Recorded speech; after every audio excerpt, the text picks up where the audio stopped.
Obunachidan izoh. Iso Masih faqat Isroil farzandlariga yuborilgan, butun dunyoga emas. Ammo Muhammad payg'ambar barchaga yuborilgan.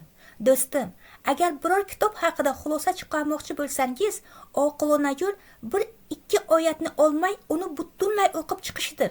Iso Masihning xizmati aslida ikki bosqichli edi. Birinchisi Isroil xalqi uchun, so'ngra butun insoniyat uchun. Chunki Iso Masih butun odamzodning gunohlari uchun jon berdi. Yuhanna 3:16.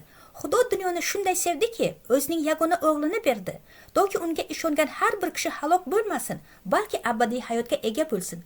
O'limidan va qayta tirilishidan keyin Iso Masih shogirdlariga dedi, Matto 28:19, boringlar va barcha xalqlardan shogird orttiringlar.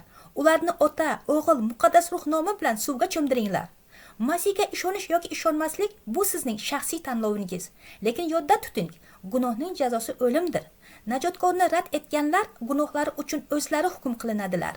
Haqiqatni izlang, chunki faqat haqiqat najot beradi. Obuna bo'ling, fikringizni yozing va bu videoni ulashing, toki Xudoni sidq dildan izlayotganlar haqiqatni eshitishsin.